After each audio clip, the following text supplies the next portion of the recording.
started Unequal Scenes because I had an idea, and I thought that taking the drone and putting it above these really unequal spaces in Cape Town was an interesting and unique way to visualize inequality. It's just an idea, basically. And the first time I did it, I took that photo and then put it onto Facebook, and it went viral. It was like an idea that completely worked. It's never happened to me before.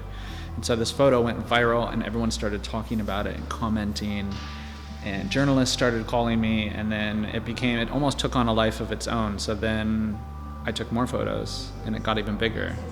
And then I took even more photos, and I covered all of South Africa, and people were like, wow, this is really amazing. We want you to go to Kenya and India and Mexico. So Thomson Reuters Foundation actually contracted me to go to those countries and also South Africa to take pictures for a project called Slumscapes. And so then all of a sudden I had 5 countries that I had completed. I had taken photos in 5 countries.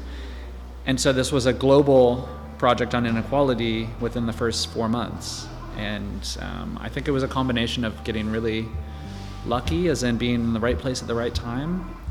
The technology, because the drone technology was kind of a big part of it. And then I guess just hitting on a visual aesthetic that really seemed to resonate with people.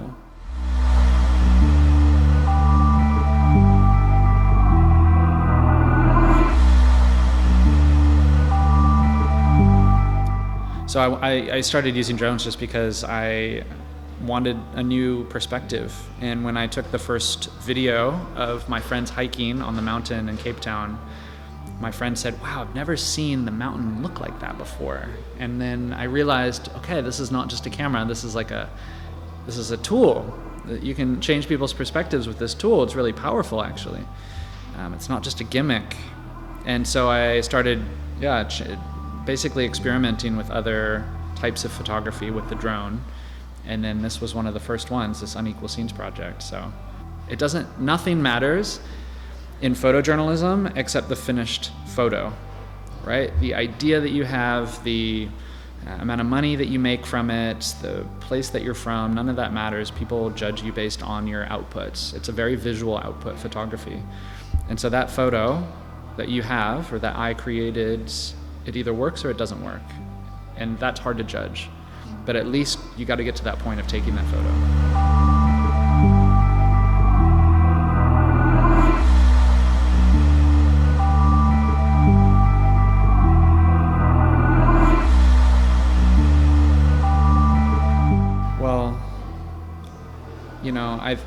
We're inundated with visual media. Everyone has hundreds of photos every day on their phone that they look at through Twitter and Instagram and everything, right?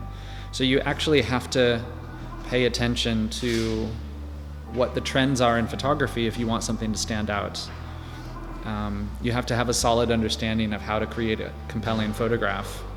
So you've got to know the basics, basically, and you've got to be kind of a marketer in a way to know what works.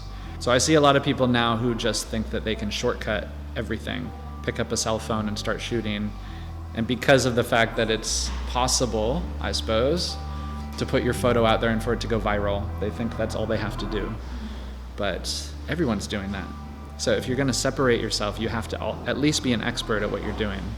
And that takes practice, for sure. So it's not a very good answer, but I guess I'd say practice a lot, but then shoot a lot. Shoot a lot, yeah. And then obviously fantastic subjects sell. If you go to a war zone, or you go to the most dangerous place on earth, or if you photograph something that's never been photographed before, like inequality in South Africa from the air, then people want to see that.